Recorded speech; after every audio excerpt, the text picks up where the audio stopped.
Have you ever thought just how boring or ridiculous news commentary is today? Welcome to the RealJax podcast with Jim and Larry. The RealJax podcast. From crime and politics to entertainment, you can expect something different. Now, let's get real, Jax. Good afternoon, everybody. This is RealJax with Jim and Larry, and obviously, see, Jim's not here. We got our guest host for this series will be Norm Brewer. We appreciate you being here, Norm. Appreciate you inviting me. Yeah, it's always a good time with Norm. And Crawfish is here. So Jim got tied up in a couple of things and a couple of family issues and logistical things doing at the house, so he couldn't make it out today, and Norm was gracious enough to step up. So we appreciate him being here. We're going to get through our ads pretty quickly today. We're doing this series, and we're trying not to drag it out too long, so we're not going to do full hours for this series. We're probably just doing 3 today. But we're gonna leave a little blood in the water. We're gonna chum the water a little bit and stir things up, and maybe get some conversation started on how to change things and how to fix things. So, first ad is Extreme Wings. Like I always say, my new employer. 4 locations: 12200 Atlantic Boulevard, 11565 North Main Street. That's Ocean Way. 160 Shops Boulevard in St. Johns County, near 210 and 95, and 6337 Roosevelt Boulevard, in front of the base, or right by the base, in front of Target. Great sports bar, family sports restaurant and grill. It's more than just wings, and best sweet tea in Jacksonville, in my opinion, just about. Tremendous barbecue. My buddies Terry and Roundtree and his son Dylan, they own that, as well as some other businesses. 8927 Hurlong Boulevard, open since 2007. Open Tuesday through Saturday, 11 to 8, Sunday, 11 to 3. Full barbecue menu, wings, shrimp, fish, everything homemade. They can cater any size event, and they've done some events for me, so they're phenomenal. Third is Advanced Window Tent, 5024 Sunbeam Road. Got experience with the owner, Ricky Tillman, known him for 30-plus years. He's been doing, I guess, this here for 26 years. He's done every vehicle I've ever had, and he does businesses and residences as well. 3M Platinum dealer, that's the highest level of 3M dealer around, and 3M doesn't turn purple or bubble like you see in a lot of cars, so good stuff. And then lastly, or not lastly on my side, we're going to bring in a new sponsor today, is Secure One Protection Services. Jim's company obviously started with his brother. It's been open since 1986, and anything to do with alarms, any kind of security protection services, video, anything like that, they run, monitor. One of the best in the city, and we appreciate them being a sponsor. And you, Norm, has actually brought a new sponsor to us. So I work with Dibble Roofing, DIBBLE Roofing. You can reach me at norm.dibbleroofing@gmail.com, or you can call me on my cell, 904-910-5728. Be happy to come out, look at your house, look at your roof, and give a assessment on that, and take care of all your roofing needs. Yeah, awesome. So this is episode 2 of the series, and the first 2 episodes we just kind of talk about the hypocrisy and the silliness, the pettiness that occurs when it comes to running an agency or, addressing crime. When you get so focused on the minutia that you can't focus on the things important, somebody's got to point that out to you, And I don't know if it's egos or what that leads people down that direction, but we're gonna talk about that a little more today. So. Sometimes we talked about internal investigations, and I've seen some that weren't even internal investigations. I got a buddy named Jaquez Cox. He's a lieutenant. He's back as a sergeant right now. He had an investigation involving when he was in a sergeant in secondary employment. But he come out the street. He was doing a good job. He had a call where I don't know if you remember, the fireman that got cut. I think the crazy guy ended up stabbing a couple of firemen on a call in Zone 1 a year or 2 ago. So he showed up, and he called a detective. He didn't meet the criteria for a violent crime call out. So it wasn't bullet to bone, those kind of things. But he decided, I need to call somebody out. So in his mindset at the time, he's a brand new lieutenant. He calls out integrity, only because integrity handles issues with government officials. So the first thing in his mind was, they might have something to do with this, But the problem is they caught the guy.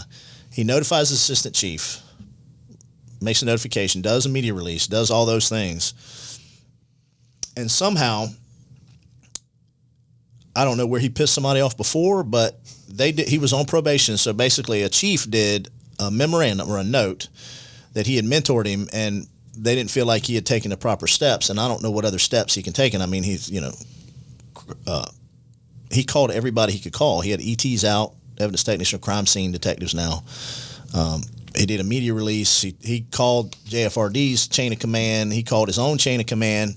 And there was no criteria for who he was supposed to call out if a fireman got stabbed. So he calls out an investigative unit. May not have been the same one that I would have called or you would have called or somebody else would have called, but he still called one out. So based on that, they felt like, and they even put it in the note that they were mentoring him because they didn't want to put him counseled, because you know how that works. If you say he was counseled, then he's already been disciplined. So shortly thereafter, they demoted him based on that call. And I don't know where, it seemed he handled it very competently. Even as a new lieutenant, you some nuances there that maybe he could have called out the violent crime division or, aggravated battery and whatever their name is this week. But we're spending time doing that kind of stuff, and we need to be training people and making them better. If there was a problem with it, probably should have called him and said, hey, you did A, B, C, and D.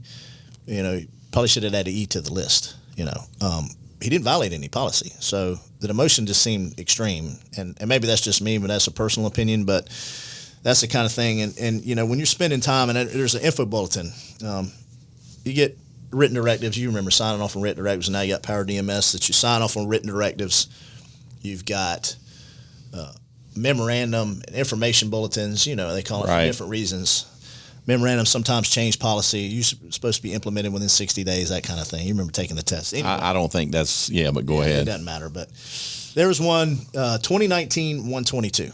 So this is a couple of years ago. And I had a copy of it. And just because it just flabbergasted me that we spent this much time. So basically it's an info bulletin on the kind of baseball hat you could wear. Well, that's major stuff. Stop the presses. Yeah, pretty much. Yeah. The buses won't run today because we've got to worry about the baseball. You got the wrong hat on today, buddy. So if it had the right style baseball hat, or if it had the right, right color or right memory, basically it had to say Jacksonville Police. You couldn't have JSO in the corner, and there was unauthorized hats on the road, and there was big concerns over that. But it wasn't just the fact that they had an info bulletin on hats. It was now this goes all the way up to a director, because a director has to sign off on. That means committees were formed and chiefs were involved, and the agency spent a lot of time and resources and money on hat patches. Not only did we have the info bulletin, we had an amendment to it, and then another amendment. So it'd been revised twice. That's how much time and effort an agency spent on hat patches and not violent crime. That's my point. Is Rome is burning, but we're worried about some damn hat patches. Oh yeah. I don't know what else I can say about it other than I'll be honest with you. I think the policy's in place. I think it all trickles down to the sergeant at the roll call level, and the accountability is held there. And my personal opinion is I believe in standardization when it comes to uniforms. I don't believe in Lone Rangers. Right. And we have a lot of A-types in this, and they want to separate themselves as individuals sometimes. Right. And they do that by apparel or little buttons or pins or whatever. And I don't think it's ever meant with bad intent. No, there's no. But, as a supervisor or a commanding officer, if I was a lieutenant, I would always, if I walked into a roll call, I'm not going to embarrass somebody and walk up to them in front of their peers and say, this isn't authorized and all that. But I will call the sergeant over and say, look, I need you to do a better job on inspection. And it goes back to the previous episode where we talk about policies. It doesn't matter who it is. It can be an officer that I respect and I know does a good job, or it could be some lame ass officer out there that I don't really care for. If you're in violation of the dress code policy, it applies evenly. Right. And if I'm a lieutenant, and I'm having a roll call addressment, okay, I'm going to that sergeant and I'm going to say, hey, handle it. And, it may be a guy that I break bread with on Saturday, but that sergeant's going to handle it. And I don't think, to your point, it takes a director and 4 committees and a congressional vote to figure out what hat we're going to be wearing this week. Right. That's just me. Yeah, they get issued from supply. You don't have to make it hard. Yeah, it's not like you're running down to Amazon Prime and having your hats dropped off at the house and you just wear what you want, but no. Imagine you took that much effort and spent it on, a mechanism to create staffing. So, Larry, I don't know where this episode is going, but I'm going to tell you something. This is an opinion. Just because you get appointed to a position does not make you the smartest person in the room, okay? And in most cases, depending upon where they put you in your appointed position, you probably have zero experience running anything involving the department now that you're in charge of. Right. I don't know why certain people get selected to be appointees, but at least put them in a situation to be successful out the gate. Now, I do know that they move appointees around to get a more vast experience, but don't walk into services if you've never been in there and start doing policy change or whatever. Go learn what your job is. Right. And the way you do that is you learn from the people that are experts in that field.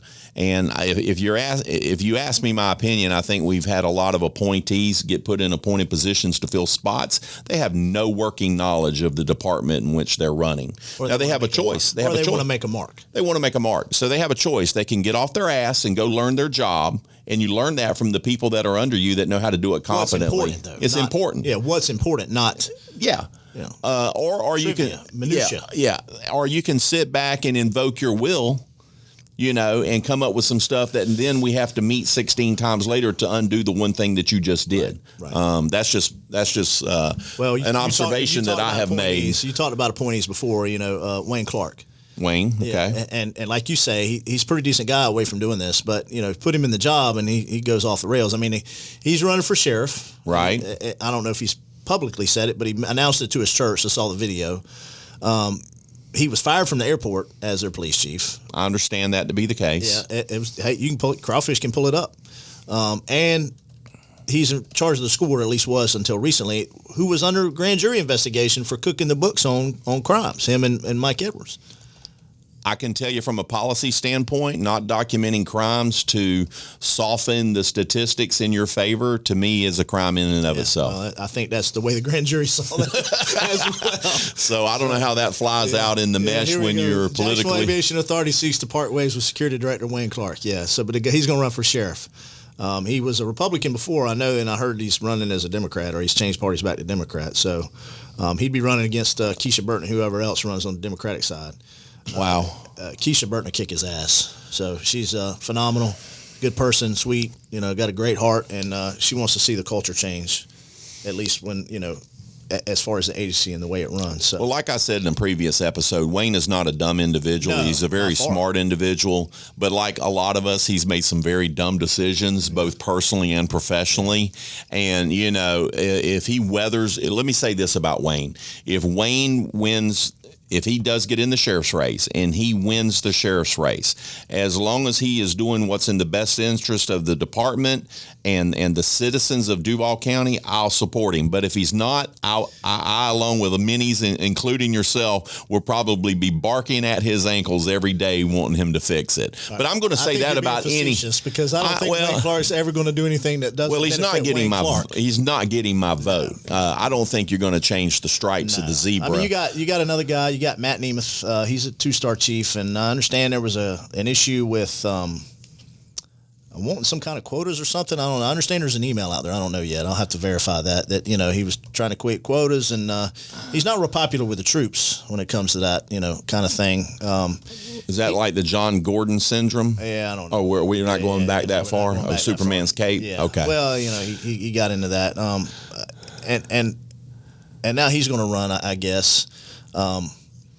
I got on with Matt okay, but you hear things, and as far as the folks that work for him, I don't think there's a lot of happiness there. The morale's not real high, if you know what I'm saying. So, but we'll see if he's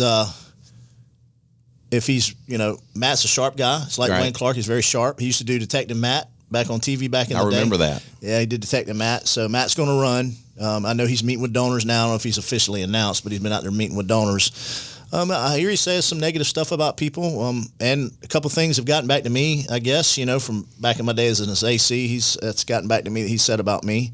Whether it's true or not, I don't know. I'll have to see if that's what Matt says. But, Matt's going to have some hurdles to get over on the Republican side. But right now, he's the only Republican I know that's actually running. unless some other people get in the race. And it's early. I mean, we're it's way 2 early. years out. So I know who Matt is. Don't know him. Well, Matt worked for me when I was a sergeant, and then we worked together as an AC. And obviously, he went up. He's a 2-star chief now. So, I guess you push quotas and you get. But he didn't get demoted. He got moved basically. When that happened, he was in one division, and then instead of getting demoted or anything, he just got moved to another division. I guess to kind of, calm that firestorm down a little bit. Anyway, some things in JSO that went wrong, and I know this, he's got kind of a hard line sometimes. Pat Ivey's, we're buddies, and Pat's a good dude. I don't agree with him all the time, and I'm sure he doesn't agree with me all the time. And I know he caught some things, some of the numbers. There was an issue, and I guess it went on for a year and a half, 2 years, and I don't know if they fixed it yet or not. But it almost appears that some of our crime is even being underreported. And it's not as if they tried to hide anything like the school board police were doing, or at least the management of the school board. School board police officers are great, but this falls in lines that there was some IT issues.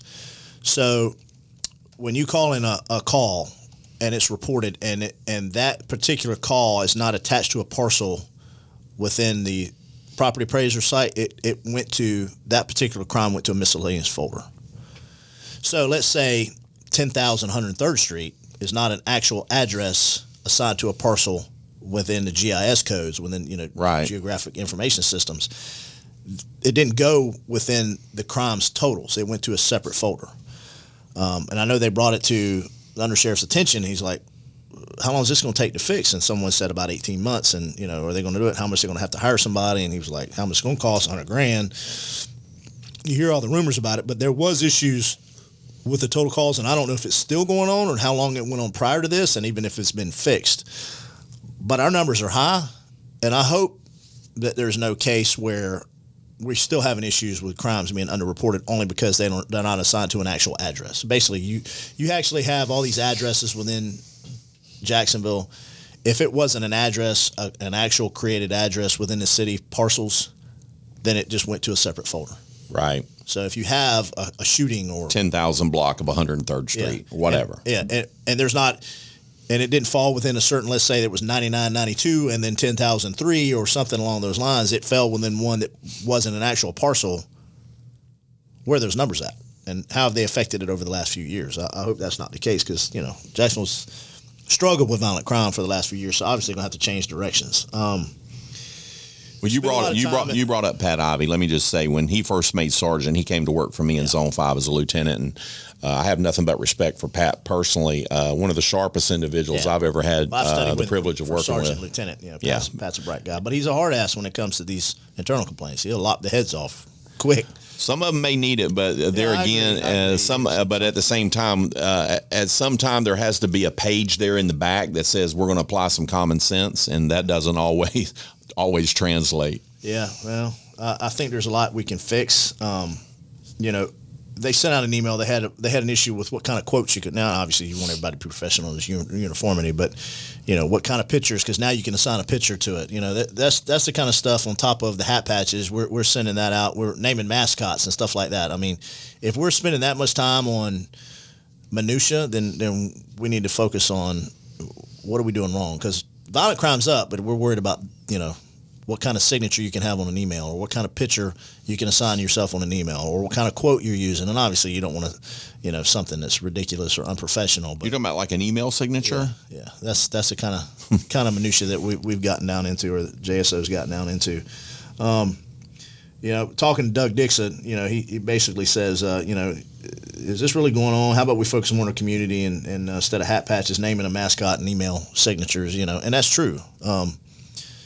We need to. We got to change direction. I talked about the staffing within JSO, and obviously that's just a personal point for me. Right. That I think the pension needs to come back, and it will. I think it will, because you want them invested long term in the community. And I'm not against the 401A at all. Guy's 50 years old. I had a guy that left. He was a principal at a school, Christian school, been doing it 30 years or plus. He said he had a Pat Tillman moment and wanted to come be the police. Well, obviously he's not going to do it for 30 more years. He's 50 years old. He's going to do it for 5, 10, 15 years at the most. Probably 5 or 10, and then retire. But JSO used to keep track of the number of police officers and correction officers that had resigned from JSO, not not necessarily all terminated. People that had left JSO, the resignations, that kind of thing, the attrition. Well, the last time that was updated, before I left, now maybe it's been updated since, Human Resources had a link. Well, the last time that was updated was September of 2018, which was shortly after the 401A was initiated. So I don't know what it looks like now, but they're going to have to look at the number of people that are resigning and how that percentage is changing. And I know that these guys in the 401A, they do 3 years, you know, didn't just compete with other police agencies. You're now competing with Amazon and everywhere else, Double Roofing and whoever else you want to go to work for that has a 401K. Plus they also have Social Security, which they don't have. But if we could start basically overall start looking at how the employees are treated, because like I said, talent pool's deep at JSO. Best officers on the planet. And until we look at the total aggregate function of the sheriff's office, one, make your people happy. Look out for them. Two, function on the stuff that matters, not the hat patches, not naming the mascot, not doing those things. Make people's lives better. Make it so they can take care of the family. Make so they can retire after they've dedicated their life to this community. You know, they give you 30 years. Let's take care of them in the long haul. Or even 20 at that point. Yeah, even 20. Listen, if you do 20 years in this job, you should have the ability to walk out of that building, never walk back, and know that you're getting X number of dollars to feed yourself and your family for the rest of the time. Not sit there hoping that Amazon and blue chip stocks are up that quarter so that you can retire. That is absolutely insane. But I understand why the body voted the way they did. Absolutely. Because, I mean, you've gone... They restored their pension. And 9 years without a raise. I mean, I get that. But they're going to feel the ramifications big time. Well, I talked to a kid the other day. He sent me a message, and people don't realize the number of messages I get. But he's looking to go to another agency. I'm not going to say which one. And I posted it. He did the numbers based on the 401A with no Social Security, potential raises, contract raises, the step raises, and promotions. So he added all that together, and he reached if there's no market drop, if there's no market correction, if there's no repression, no Great Depression that comes, or a cyclical market change where it drops 10, 20% by the time he's getting ready to walk out the door. And it scared him. Like he said, it's anemic based on the total, because they get hired and they're telling them they're going to make $2.5–3 million, and they're going to have that, and they're just not going to have that. It'll be less than a third of that. But when that's all they have to fall back on, and there's no Social Security, there's no pension side to it, they're looking for other places to go, and that's going to continue to happen, and it's going to exacerbate over time and spiral out of control, and then obviously somebody will fix it down the road. And hey, I could sit back and say I got my pension, I don't care, but I don't want to see it happen. It's not that it bothers me that it happened in the way that it happened. It bothers me that they're not seeing the long-term picture, and how it's going to affect the city, not just JSO or these officers, but these guys that don't want to stick around and leave and go somewhere else. You don't replace them the day after they leave. It takes a year to replace them, because you're talking about background investigations, academy time, FTO time. By the time they come out and get staffed and equipped, it's a year. So you can't replace them overnight. It's not like walking into, you're mowing grass one day and you can hire a guy and he mow the grass the next day. It doesn't work like that. So when you're doing that and you're creating this environment where they're not invested in the community, it's just a job and they can carry that 401A anywhere, then it's going to be a long-term problem for the city, not just I remember them individually. Look at the front end investment by the city. So I remember back in 1988, the number that was thrown around to us is, in order for us to bring you on as, back then it was, quote, police recruit. Yeah. And they paid us like $16,000 while we're going through the academy. And then once you come out, you become an officer, and I think it bumped up to 19 or 21. But the number that was thrown around back in the late 80s was the city's investing $200,000 per candidate, per recruit, to get them on the street. Now, I'm sure that number right now is drastically increased. Okay, so if the expectancy with the agency is 3 years and out, there is no way the city's recouping that investment on that officer. When they left, Rutherford actually threw out a number that's like $75,000, but it's typically somewhere between $75,000 to $100,000. Yeah, now it is. I mean, yeah. You know, and as far as the 401k or 401a, if you want to research that and you want to ask some people how that really works, go back and talk to people that work for big companies back in the 70s and 80s and after when the market crashed. They were heavily invested. Every 401k was heavily invested in Lucent Technologies. It was trading $90 to $100. I mean, and all of a sudden when the market tanked, it went down to like $3-4 a share. So you had people 65 years of age that had to stay and work till they were 70s because their portfolio heavily invested in technology stock. And Lucent was a big one.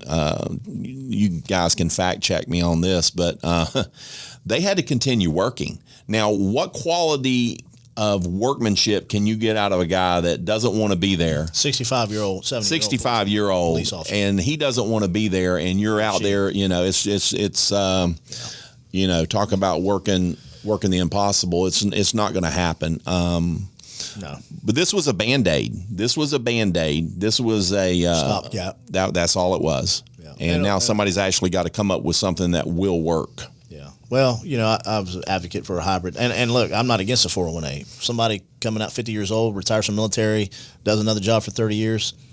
Yeah. Perfect sense. Makes perfect sense. Should have something to fall back on. I think the FRS is a good option, but they'll probably never go to the FRS.